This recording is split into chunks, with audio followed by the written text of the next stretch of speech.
하나님 아버지, 오늘도 주 앞에 저희들 귀한 세미나를 통해 귀한 말씀을 듣고자 합니다. 500주년 종교개혁을 통해 저희들이 새로워지고 또 변화되어지고 또 우리의 삶이 더 이 시대 속에서 개혁되어지는 그런 귀한 통찰력과 새로움, 깨달음이 되는 시간 되게 도와주옵소서.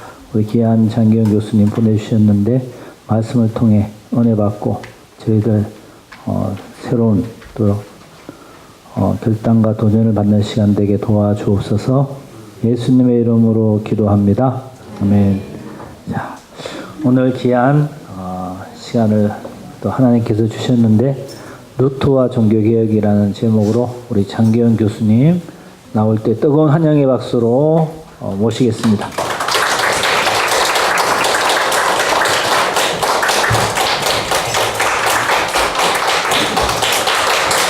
감사합니다.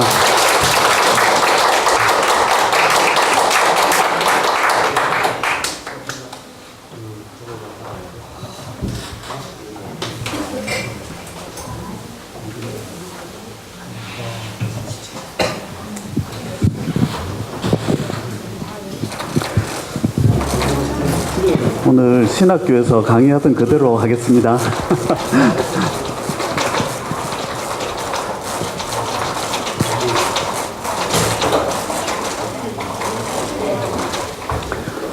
루트가 비텐베르크 성당에 95개조 반박문을 이렇게 못을 받고 있는 그런 그림입니다.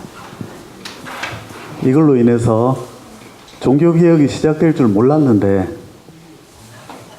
그 당시에 인쇄술이 막 이제 개발되기 시작해가지고 이 내용이 인쇄소에 넘어가가지고 갑자기 유럽 전체로 다 퍼져버렸습니다. 그래서 원래는 종교개혁을 하려는 것보다는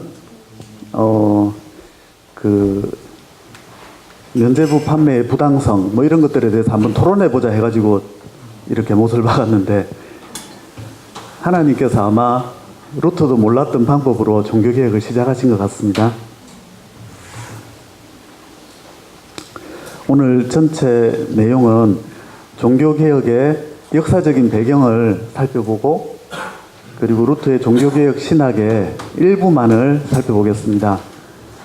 전체 슬라이드가 180몇 개인데 그 중에 한 60개 정도만 살펴보도록 하겠습니다. 루터의 종교개혁 신학 중에서 오늘은 전체를 다루면 사실 깊이가 좀 없어지기 때문에 루터의 율법에 대한 가르침 그 부분에 좀 집중을 해서 살펴보도록 하겠습니다.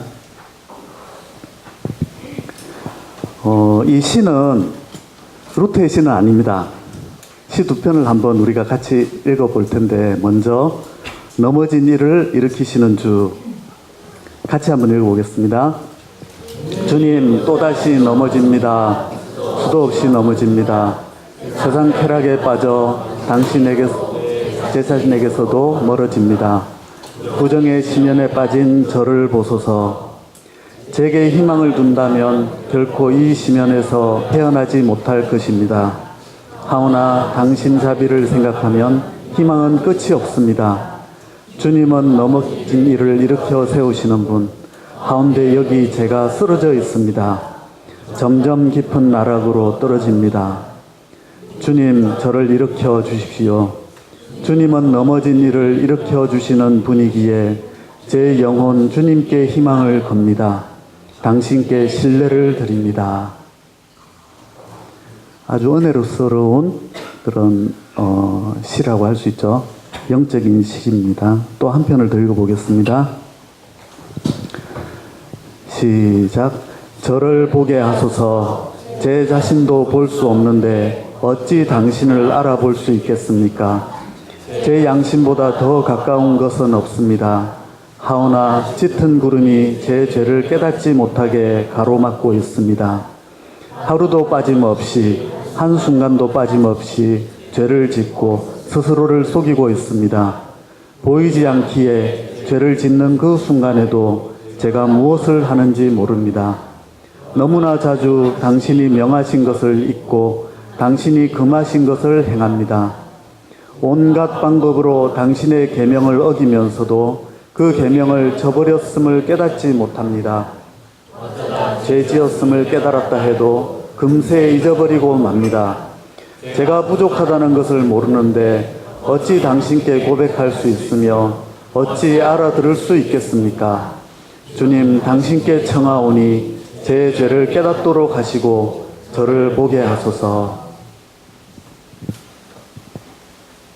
아주 은혜스러운 자신을 정말 잘 성찰하고 있는 그런 내용이고, 그러면서 스스로 해결하지 못하는 죄의 문제에 대해서 주님께 도움을 구하는 그런 시의 내용입니다.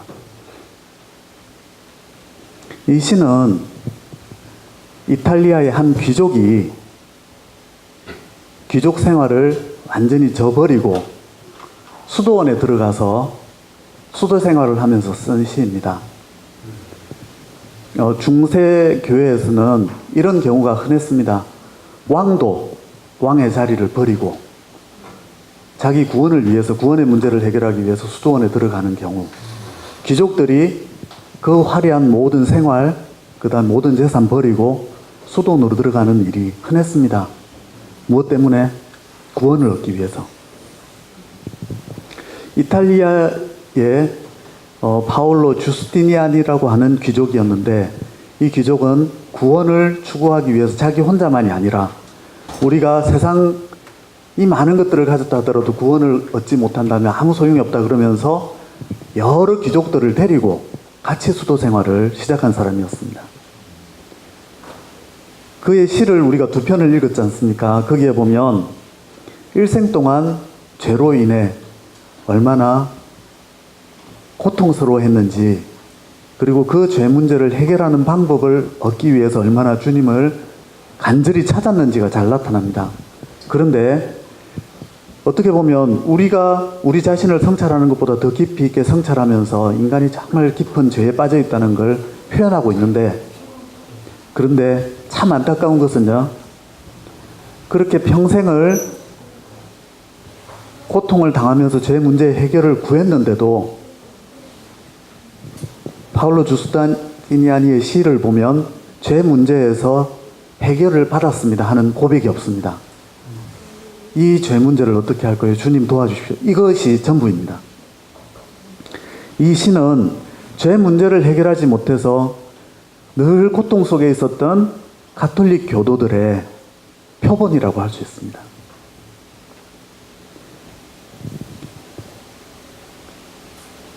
파울로 주스티니안에게 편지를 보내가지고 자신도 제 문제로 고통을 당하고 있는데 어떻게 하면 이 문제를 해결할 수 있겠습니까? 도움을 구했던 사람이 있습니다. 가스파로 꼰따리니. 근데 이 사람은 구원을 얻기 위해서 간절히 소망하는 마음이 있었는데도 불구하고 주스티니아니처럼 수도원에 들어가지를 못했어요. 왜 못 들어갔느냐 하면 수도원에 들어간 사람들 이야기를 다 들어보니까 자기 친구들도 많이 들어가고 자기 인생의 스승이었던 사람들도 수도원에 들어갔는데 그들로부터 듣는 이야기 계속 들어보면 누구도 제 문제를 해결했다. 나는 하나님 은혜로 이제 제 문제를 벗어났다. 이렇게 말하는 사람이 없었다는 겁니다. 누구나 고행을 하고 금욕을 하고 죄를 벗어나기 위해서 모든 걸 바쳤는데도 죄를 벗어났다는 그 고백을 듣지 못하니까 심한 좌절감 속에 들어있는 것을, 그 이야기를 들었다는 것입니다. 그러면서도 번민을 떨치지 못합니다. 언둔 생활, 수도원에 들어가서 세상과 격리돼서 살아가는 거룩한 삶을 살기 위해서 그렇게 노력하는 사람들도 자신의 죄값을 치를 수 있는지 확신을 못하는데, 언둔 생활을 거부하고 세상에 남아서 살아간다면 과연 나에게 희망이 있을까? 들어가지도 못하겠고 남아있어도 불안한데, 어느 날 한 사제를 만나가지고 깊은 영혼의 고민을 가지고 대화를 나누는데 그날 바로 구원을 얻게 됩니다. 성경에 보면 하나님이 구원의 은혜를 주시는 게 그렇게 오랜 시간 동안 걸리는 건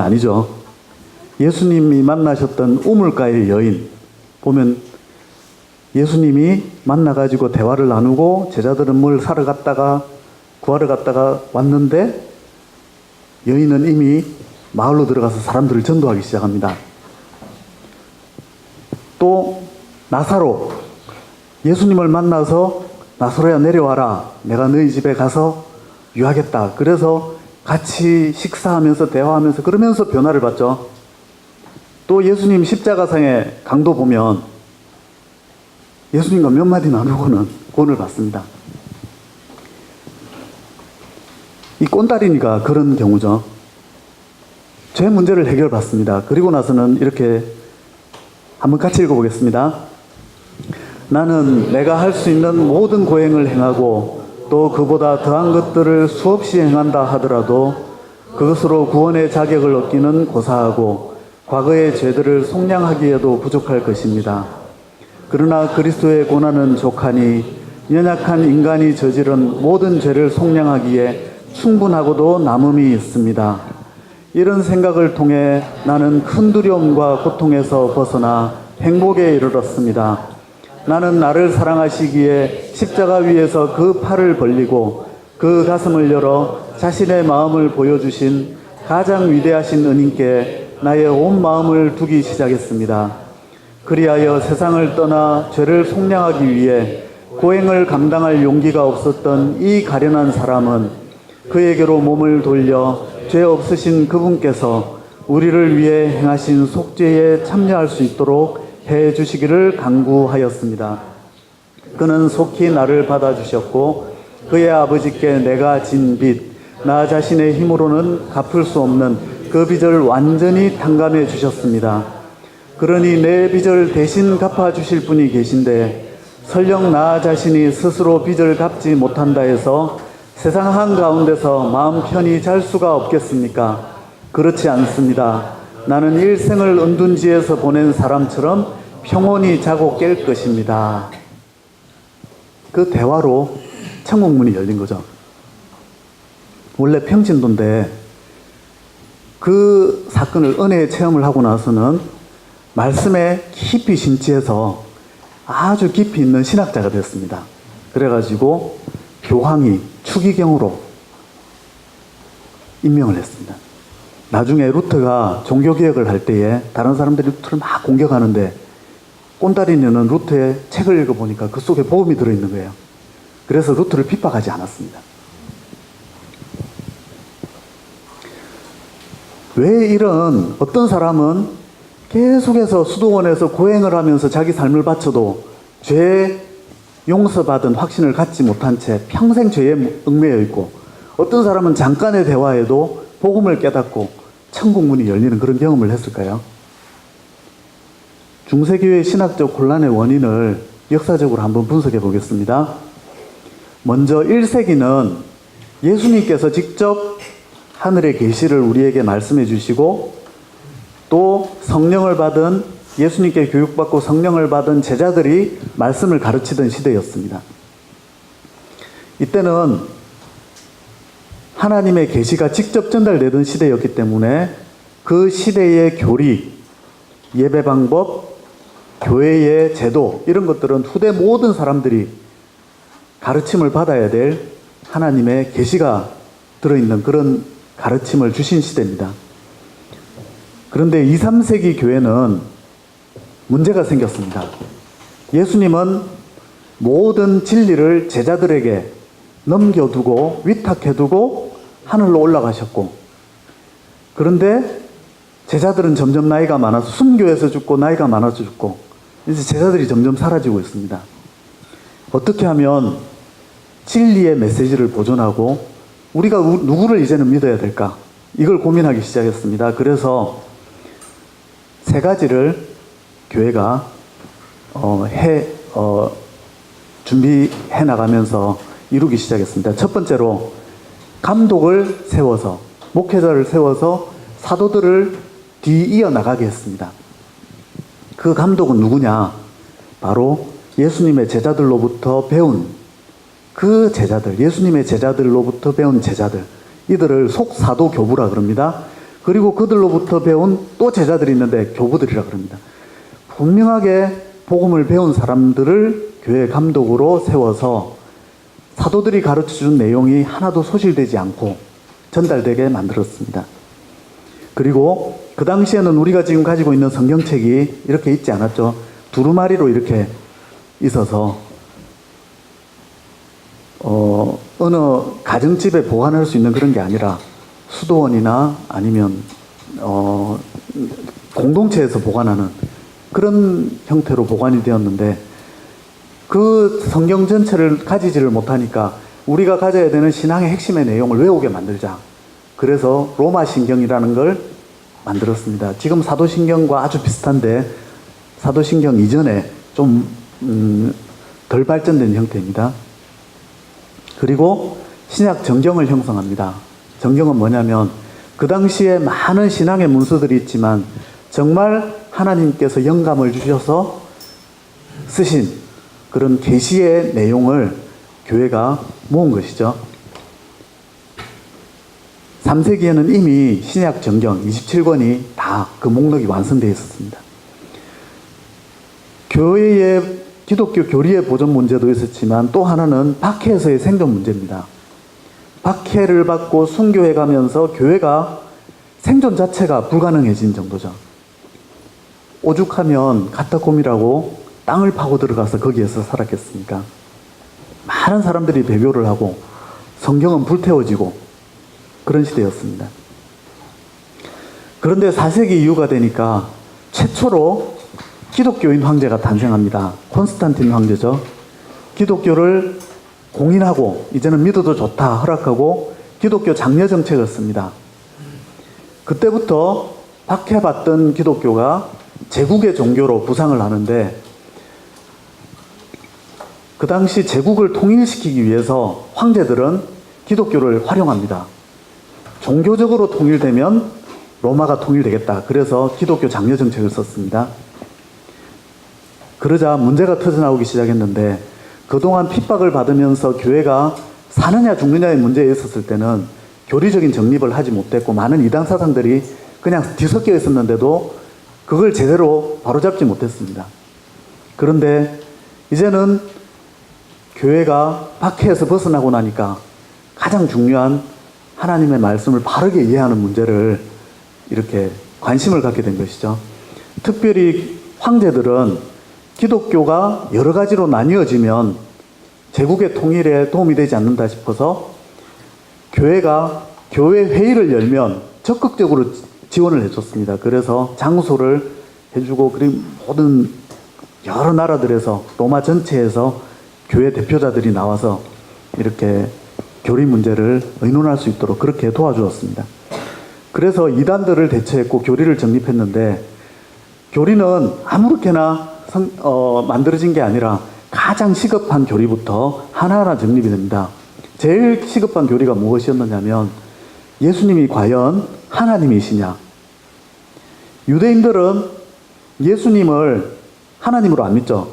유일신 하나님이다 이랬으니까 성부 하나님만 하나님이다 이렇게 생각을 했는데, 기독교인들은 예수님이 하나님이라고 믿었죠. 그러니까 예수님이 과연 하나님이냐, 예수님 누구신가가 정립돼야 되고, 그럼 예수님이 하나님이시면 하나님은 한 분이시라고 했는데 어떻게 두 분이 될 수 있느냐. 그러면서 이제 삼위일체 교리를 또 정리해야 됐습니다. 그리고 하나님께서 구원의 공동체로 삼으신 교회, 그리고 인간은 구원받아야 되는 상태인데 어떤 상태에 있느냐, 이런 것들 하나하나 정립해 가기 시작했습니다. 그런데 문제가 생겼습니다. 교황이 이런 문제를 주도하는 영적 지도자였는데 점점 세속적인 지도자로 변질되어 갑니다. 395년도에 로마가 하나의 나라였는데 형제가 서로 분할을 해서 땅을 통치를 하다 보니까 동로마, 서로마가 나뉘어지고, 그리고 서로마가 침략을 받아가지고 멸망을 합니다. 멸망을 할 때 여러 야만족들이 와서 침략을 하는데, 그때에 서로마의 황제는 아주 겁쟁이여가지고 자기 목숨 보존하기 위해서 아무 일도 하지 못한 채 두려워 떨고 있을 때 교황이 가가지고 그 야만족의 족장하고 담판을 벌입니다. 그러면서 우리의 생명을 보호해달라. 너희들이 원하는 거 주겠다. 재산은 가져가라. 그런데 생명은 보호해달라. 담판을 해서 로마를 구해냅니다. 그러면서 로마의 지도자로 부상을 했는데 결국 제국이 멸망하고 나니까 황제가 사라졌죠. 그 다음부터는 교황이 황제의 역할을 동시에 하게 된 것입니다.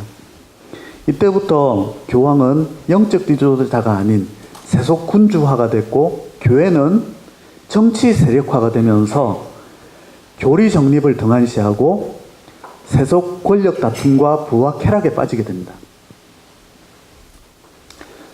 중세 가톨릭의 역사를 보면요, 초기에는 위대한 선교의 세기, 선교사를 파송해가지고 각 나라들을 기독교 국가로 만드는 그런 일들이 벌어집니다. 황금기에는 이때는 교황의 지위가 아주 높아져서 세속의 황제들이나 왕들보다 더 높은 그런 권력을 가지게 됩니다. 그러면서 중세 신학의 전성기, 그 다음 수도원 운동의 전성기가 오게 되고, 그 이후에는 더 권력 다툼에 빠진 나머지 타락과 쇠퇴의 길을 걷게 됩니다. 그리고 종교개혁자, 루터 이전의 종교개혁자들이 많이 나타나게 됩니다. 어떻게 중세 가톨릭이 타락해 나갔느냐, 몇 가지 중요한 요소들이 있었습니다. 첫 번째로 성경보다 교회 전통을 더 강조했습니다. 원래 교회 전통이라는 말은 나쁜 말은 아닙니다. 초기 기독교에서 예수님과 사도들의 가르침은 글이나 말로 그렇게 사람들 사이에 자꾸 이렇게 전파되었습니다.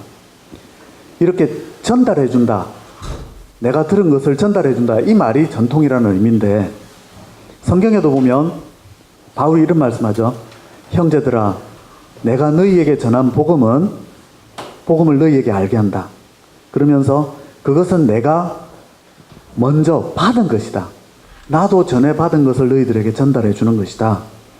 그렇게 이야기를 하고, 누가복음에도 보면 말씀의 목격자 되었던 사람, 예수님을 보고 예수님의 사건을 목격한 사람들이 전해준 그대로 나는 전달하기 위해서 이 붓을 들었다, 이렇게 이야기합니다. 그리고 전달하는 내용은 글뿐만 아니라, 편지뿐만 아니라 무엇으로도 전달합니까? 말로도 전달하죠. 우리의 말을 전해 들은 것, 그리고 글로 전해 들은 것 모두 다 중요한 것이니까 지켜나가라, 이렇게 이야기를 합니다. 그래서 전통은 사실은, 원래 의미의 전통은 아주 말씀의 기초에 있는 것이고 계시의 기초에 있는 중요한 것이었습니다. 그래서 교부였던 크리소스톰은 이렇게 이야기합니다. 그들이 모든 것을 편지로 전하지 않은 것은 분명하다. 사도들과 그들의 제자들입니다. 많은 것들이 구전으로, 입으로 전달되었다.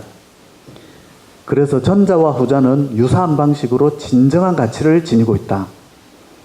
그러므로 우리는 교회의 전통이 진정한 가치를 지닌 것으로 인정하자. 그것이 전통이다. 그래서 전통은 아주 중요한 것이죠. 특히 이단과 싸울 때 전통은 중요했습니다. 성경에도 보면 요한 문서에 보면, 요한이 쓴 글들에 보면 그 영지주의자라고 나오는데, 영지주의자는 어떤 그룹들이었느냐면, 하나님은 구원을 주실 때 비밀한 지식을 주셔가지고 그 비밀한 지식을 가진 자에게만 구원을 주신다.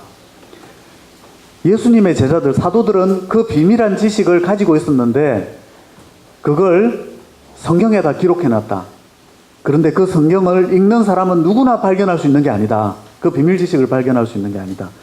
우리 속에 들어와서 우리에게 배워야만 성경 속에 들어있는 비밀한 지식을 해독할 수 있는 그 방법이 있다. 그러면서 사람들을 자기 이단 그룹으로 끌고 갔거든요. 여기에 대해서 교회는 어떻게 대처했느냐. 전통의 단일 원천설이라고 말합니다. 뭐냐면 사도 시대에까지 사도들이 가르쳐준 성경 본문에 대한 권위 있는 해석 방법이 있다. 사도들이 가르쳐준 그 내용이 있다는 거죠. 성경을 분명하게 이해하는 방법. 성경은 그렇기 때문에 누구나 자의적으로 임의로 풀어서는 안 된다. 기독교의 연속된 역사의 맥락 안에서 해석해야 된다. 오늘 목사님 말씀하신 대로 사도들로부터 전해 내려오는 그런 분명한 가르침이 있다는 것이죠. 그래서 전통이라는 것은 중요한데 그 전통은 모든 전통이 중요한 게 아니라 사도들이 가르쳐준 그것을 보존해온 그 전통이어야 한다. 그래서 그 전통을 단일 원천, 계시의 단일 원천, 전통의 단일 원천이라고 보는 것입니다. 종교개혁자들 역시 이런 해석을 아주 중요시했습니다. 그래서 성경을 해석할 때는 마음대로 해석한 게 아니라 성경과 예수님의 사도들 그리고 그들로부터 배운 교부들의 해석을 아주 중요하게 여기면서 복음을 해석하려고 노력을 했습니다. 이단들이 일어나서 영지주의자가 우리만 비밀 지식을 가졌다 이럴 때 이레니우스라고 하는 교부, 이레니우스는 누구냐면 성경의 요한복음, 또 요한 1, 2, 3서 쓰신 분, 또 요한계시록 쓰신 분이 누굽니까? 요한이죠.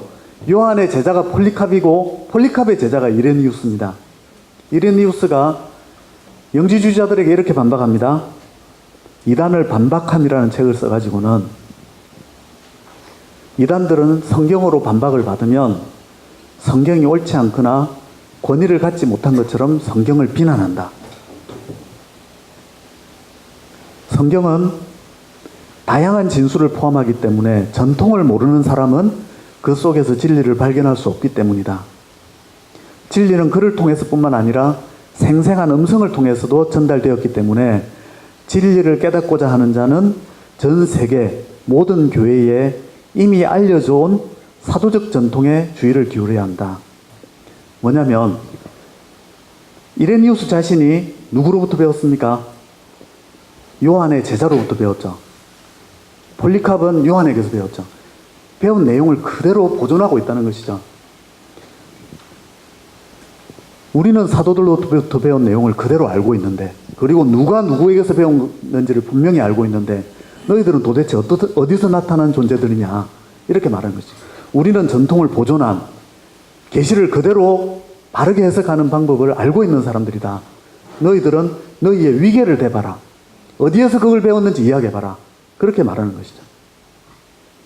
왜냐하면 사도들은 우리가 알아야 될 모든 것들을 가르쳐 주었고 교회는 그것을 보존하고 있는데 너희들은 어디서 무엇을 배워왔다는 말이냐 이렇게 물어본 것입니다. 테르툴리아누스라고 하는 분도 마찬가지입니다. 그 이후에 이레니우스보다 한 3, 40년 이후에 활동한 사람인데 거기도 그 테르툴리아누스도 보면 예수님의 제자들로부터 배운 그것을 그대로 간직하고 있었거든요. 교회를 사도적이라고 부르는 것은 사도적 교회의 후예이기 때문이다. 교회가 권위를 이어나가는 것은 바로 사도가 가르쳐준 그 가르침을 보존하고 있기 때문이다. 만일 예수님께서 사도들을 파송하셨다면 우리는 예수님이 보내신 그들 외에는 누구도 영접해서는 안 된다. 우리는 사도적 교회와 일치하는 교리만을 진리로 간주해야 된다. 교회는 사도들과 그리스도, 하나님께로부터 받은 진리를 보존하고 있다. 만일 이단들 중 누가 감히 자신들의 기원을 사도시대까지 소급하려고 하면 자신들의 주장이 사도들에게서 전수받은 것이라는 그럴듯한 구실을 대려한다면 우리는 이렇게 말할 수 있다. 너희 교회의 근거를 제시해라. 너희 주교의 위계를 제시해라. 처음부터 시작한 승계의 역사를 제시해라.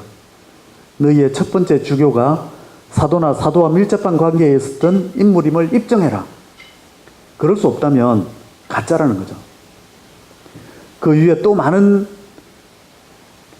더 많은 이단들이 생겨났습니다. 그래서 빈켄티우스라는 분이 5세기의 교부인데 많은 이단들의 잘못을 설명해 놓은 이후에 이단 판별법을 3가지로 요약을 했습니다. 먼저 고대성, 뭐냐면 초대교회로부터 전해 내려오는 것이어야 한다. 만약에 초대교회로부터 전해 내려오지 않은 어떤 새로운 걸 가르친다면 그 가짜다. 그 다음에 보편성. 어느 한 지역의 교회만 그걸 가르치면 그거 가짜다. 모든 지역의 교회들이 동시에 믿고 있는 교리여야 된다. 그리고 모든 교인들이 알고 있는 그런 교리여야 된다. 새로운 걸 가르치면 가짜다. 그래서 언제나 고대성, 어디서나 보편성, 만민이 일치성, 믿어온 진리를 견지해왔다.